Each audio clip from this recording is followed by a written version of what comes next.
Hello everyone, welcome to JM studies. ఈ వీడియోలో మనం 2024 డిసెంబర్ 1-2వ తేదీల కరెంట్ అఫైర్స్ డిస్కస్ చేద్దాం. వీడియో స్టార్ట్ చేసే ముందు అందరికీ ఒక రిక్వెస్ట్ అండి, ఇంకా ఎవరైనా మన ఛానల్ని సబ్స్క్రైబ్ చేయకపోతే దయచేసి అందరూ కూడా సబ్స్క్రైబ్ చేసుకోండి. అలాగే బెల్ ఐకన్పై క్లిక్ చేయండి. ఈ వీడియో కానీ మీకు నచ్చినట్లయితే ఒక లైక్ చేసి మీ ఫ్రెండ్స్కి కూడా షేర్ చేయండి. ఓకే, ఫస్ట్ వన్ చూద్దాం. ఆత్మనిర్భర్ క్లీన్ ప్లాంట్ ప్రోగ్రామ్ ప్రధానంగా ఏ రంగానికి సంబంధించినది? Correct answer horticulture. Atmanirbhar clean plant programme కింద ఉద్యానవన రైతులకు వ్యాధిరహిత మొక్కల పెంపక సామగ్రిని అందుబాటులోకి తీసుకురావడానికి భారతదేశము మరియు ఆసియా అభివృద్ధి బ్యాంకు 98 మిలియన్ రుణంపై సంతకం చేశాయి. ఆత్మనిర్భర్ క్లీన్ ప్లాంట్ ప్రోగ్రాం ఉద్యానవనానికి సంబంధించినది మరియు రైతులకు అధిక నాణ్యత వైరస్ రహిత మొక్కల పెంపక సామగ్రిని అందించడం లక్ష్యంగా పెట్టుకుంది. ఇందులో డయాగ్నోస్టిక్ మరియు టిష్యూ కల్చర్ ల్యాబ్లతో కూడిన 9 అధునాతన క్లీన్ ప్లాంట్ సెంటర్లు మరియు జవాబుదారీతనం మరియు ట్రేసబిలిటీ కోసం బలమైన ధృవీకరణ వ్యవస్థ ఉన్నాయి. ఇది సరసమైన ప్రాప్యతను నిర్ధారిస్తుంది, మహిళా రైతులను నిమగ్నం చేస్తుంది మరియు ప్రాంత నిర్దిష్ట మొక్కల రకాలను అభివృద్ధి చేస్తుంది. ఇది నేషనల్ హార్టికల్చర్ బోర్డ్ మరియు Indian council of agriculture research ద్వారా వ్యవసాయ మంత్రిత్వ శాఖచే అమలు చేయబడుతుంది. ఇది భారతదేశం యొక్క ప్రపంచ పండ్ల మార్కెట్ స్థానాన్ని బలోపేతం చేయడం లక్ష్యంగా పెట్టుకుంది. నెక్స్ట్ వన్ చూద్దాం. పాముకాటు కేసులు మరియు మరణాలను నోటిఫై చేయదగిన వ్యాధిగా ఏ మంత్రిత్వ శాఖ పేర్కొంది? కరెక్ట్ ఆన్సర్ ఆరోగ్యము మరియు కుటుంబ సంక్షేమ మంత్రిత్వ శాఖ. పర్యవేక్షణ మరియు ప్రతిస్పందనను మెరుగుపరచడానికి ఆరోగ్య మంత్రిత్వ శాఖ పాముకాటు కేసు మరియు మరణాలను గుర్తించదగిన వ్యాధిగా నియమించింది. మెరుగైన నిఘా మరియు వ్యాప్తి నివారణ కోసం నోటిఫై చేయదగిన వ్యాధులు చట్టబద్ధంగా అధికారులను నివేదించబడాలి.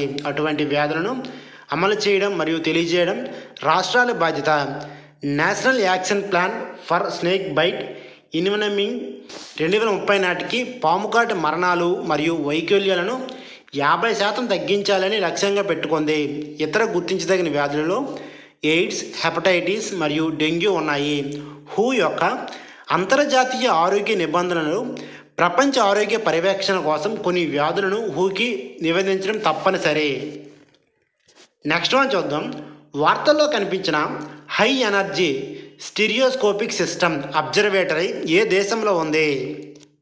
Correct answer Namibia. నమీబియాలోని high energy stereoscopic system observatory శాస్త్రవేత్తలు 40 టెరా ఎలక్ట్రాన్ వోల్ట్ రికార్డ్ శక్తి స్థాయిలతో కాస్మిక్ కిరణాలను గుర్తించారు. HESS అనేది నమీబియాలోని కోమస్ హైలాండ్స్లోని చెరెన్కోవ్ టెలిస్కోప్ శ్రేణి. ఇది 2003 నుండి పనిచేస్తుంది. ఇది హింసాత్మక కాస్మిక్ సంఘటనల ద్వారా ఉత్పత్తి చేయబడిన అత్యంత శక్తివంతమైన కాంతి అయిన గామా కిరణాలను గమనిస్తుంది. దక్షిణ అర్ధగోళంలో ఉంది. ఇది పాలపొంత మరియు సుదూర గ్యాలక్సీలలో మూలలపై దృష్టి పెడుతుంది. HESS గామా కిరణాలను గాలి అణువు పరస్పర చర్యల ద్వారా పరోక్షంగా గుర్తిస్తుంది, ఎందుకంటే అవి భూమి యొక్క వాతావరణంలోకి ప్రవేశించలేవు. దీని పరిశోధనలో డార్క్ మ్యాటర్ మరియు ఫండమెంటల్ ఫిజిక్స్ ఉన్నాయి. ఇందులో 13 దేశాలలోని 40 సంస్థల నుండి 260 మంది శాస్త్రవేత్తలు ఉన్నారు. నెక్స్ట్ వన్ చూద్దాం.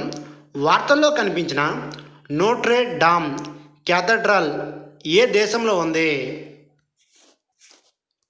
Correct answer France.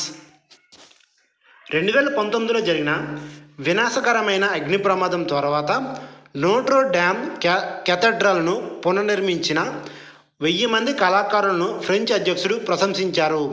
Notre dam అనేది ఫ్రాన్స్లోని ప్యారిస్లో ఉన్న ప్రసిద్ధ గోతిక్ క్యాథడ్రల్. దాని పరిమాణం, వయస్సు మరియు నిర్మాణ లక్షణాలను ప్రసిద్ధి చెందింది. దీని నిర్మాణం 1163లో ప్రారంభమైంది మరియు గోతిక్ కాలం అంతటా కొనసాగింది. ఇది 1250 నాటికి పూర్తయింది.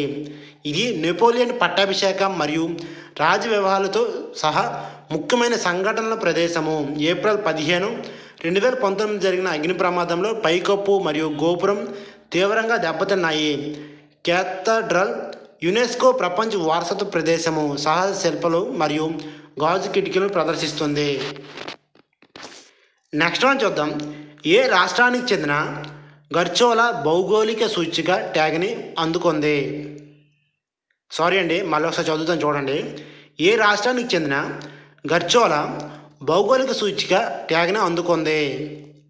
Correct answer Gujarat. గుజరాత్ యొక్క గర్చోలా ఇటీవల కేంద్ర ప్రభుత్వంచే అందించబడిన భౌగోళిక సూచిక ట్యాగ్ని జిఐ ట్యాగ్ని అందుకుంది మరియు న్యూఢిల్లీలో జరిగిన జిఐ అండ్ బియాండ్ విరసత్ సే వికాస్ తక్ కార్యక్రమంలో జరిగింది. ఈ గుర్తింపుతో గుజరాత్ ఇప్పుడు 27 జిఐ ధృవీకరించబడిన వస్తువులను కలిగి ఉంది. వాటిలో 23 హస్తకళ రంగానికి చెందినవి. గర్చోలా అనేది గుజరాత్ నుండి వచ్చిన సాంప్రదాయ హస్తకళ. ఇది క్లిష్టమైన డిజైన్లు మరియు ప్రకాశవంతమైన రంగులు ప్రసిద్ధి చెందింది. క్రాఫ్ట్ తరచుగా సాంస్కృతిక మూలాంశాలచే ప్రేరేపించబడిన నేత నమూనాలను కలిగి ఉంటుంది. గర్చోలాను ప్రధానంగా చీరలు మరియు గృహ అలంకరణలో ఉపయోగిస్తారు. నెక్స్ట్ వన్ చూద్దాం. మిషన్ హిమ్వీర్ కార్యక్రమం ఏ రాష్ట్రం ప్రారంభించింది? Correct answer Himachal Pradesh. Sorry అండి, ఇక్కడ అరుణాచల్ ప్రదేశ్, హిమాచల్ ప్రదేశ్ అని పడింది. అరుణాచల్ ప్రదేశ్ ప్రభుత్వం స్థానిక వ్యవసాయ మరియు ఉద్యానవన ఉత్పత్తిదారులకు మార్కెట్ అనుసంధానాన్ని మెరుగుపరచడానికి మిషన్ అరుణ్ హిమ్వీర్ను ప్రారంభించింది. ముఖ్యమైన చర్యగా Arunachal Pradesh agriculture marketing board ముఖ్యమంత్రి ప్రేమ్ ఖండు సమక్షంలో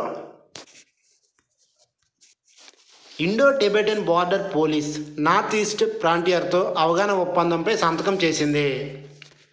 నెక్స్ట్ వన్ చూద్దాం.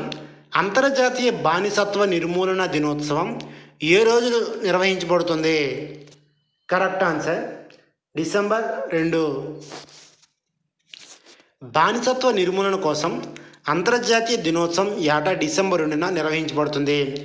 ఆధునిక బానిసత్వంపై పోరాటానికి ప్రపంచవ్యాప్తంగా పిలుపుగా పనిచేస్తుంది. ఈరోజు వ్యక్తుల ప్రాథమిక హక్కులు మరియు గౌరవాన్ని పెంపొందిస్తూ మానవ అక్రమ రవాణా, బలవంతపు శ్రమ మరియు ఇతర సమకాలీన దోపిడీ రూపాలను నిర్మూలనను నొక్కి చెబుతుంది.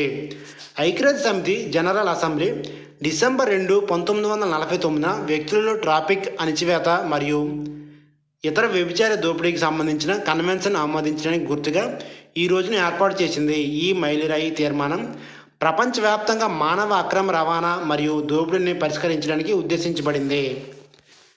నెక్స్ట్ వన్ చూద్దాం. ఐసీసీ చైర్మన్గా ఎవరు నియమితులయ్యారు? Correct answer Jay Shah. అనుభవజ్ఞుడైన క్రికెట్ అడ్మినిస్ట్రేటర్ మరియు భారత క్రికెట్ కంట్రోల్ బోర్డు కార్యదర్శి అయిన జైషా అంతర్జాతీయ క్రికెట్ కౌన్సిల్ ఐసీసీ చైర్మన్గా అధికారికంగా తన పదవీకాలాన్ని ప్రారంభించారు. 36 సంవత్సరాల వయసులో షా ప్రతిష్టాత్మకమైన పదవిని పొందిన అతి పిన్న వయస్కుడుగయ్యాడు.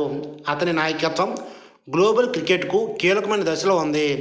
క్రీడ యొక్క పరిధిని మరియు చేరికలను విస్తరించడంలో ముఖ్యమైన అవకాశాలు మరియు సవాళ్లు ఉన్నాయి. నెక్స్ట్ వన్ చూద్దాం. అష్టలక్ష్మి మహోత్సవ్ 2024కి ఆతిథ్యం ఇచ్చే నగరం ఏది? Correct answer New Delhi. మొదట అష్టలక్ష్మి మహోత్సవం డిసెంబర్ 6 నుండి 8 వరకు ఢిల్లీలోని భారత్ మండపంలో ఈశాన్య భారతదేశపు కళలు మరియు సంస్కృతిని ప్రదర్శిస్తుంది. ఇది నార్త్ ఈస్టర్న్ రీజియన్ అభివృద్ధి మంత్రిత్వ శాఖచే నిర్వహించబడుతుంది. ఇందులో 8 రాష్ట్రీయ పెవిలియన్లు మరియు 320 మంది కళాకారులు మరియు రైతులతో గ్రామీణ హబ్ బజార్లు ఉంటాయి. ఈ ఈవెంట్ పెవిలియన్ల నుండి 20 మిలియన్లు మరియు 40 మంది కొనుగోలుదారులు మరియు 50 మంది కళాకారులతో కూడిన కొనుగోలుదారు విక్రేత సమావేశం నుండి 10 మిలియన్ రాబడుతుందని భావిస్తున్నారు. నెక్స్ట్ వన్ చూద్దాం. వార్తల్లో కనిపించిన వర్క్లా క్లిప్ ఏ రాష్ట్రంలో ఉంది? Correct answer Kerala. National green tribunal జాతీయ భౌగోళిక వారసత్వ ప్రదేశమైన వర్క్లా క్లిప్ యొక్క దిగజారుతున్న పరిస్థితికి సంబంధించిన జియోలాజికల్ సర్వే ఆఫ్ ఇండియా నుండి ప్రతిస్పందనను అభ్యర్థించింది. ఇది కేరళలోని వర్క్లాలో ఉంది. కొండ 3 కిలోమీటర్ల విస్తరించి ప్లియోసిన్ యుగం నుండి అవక్షేప శిలను బహిర్గతం చేస్తుంది. భారతదేశపు పశ్చిమ తీరంలో ఈ పురాతన అవక్షేపాలు కనిపించే ఏకైక ప్రదేశం వర్కలా. క్లిప్ టవర్లు 80 మీటర్లు మరియు పాపనాశనం బీచ్కు నిలయము. ఇది చికిత్స బుగ్గలం ప్రసిద్ధి. ఇది స్థానిక జీవ వైవిధ్యానికి మద్దతునిస్తుంది మరియు తీర ప్రాంత జలాధారాలు మరియు మత్స్యకార సంఘాలకు ఇది అవసరము.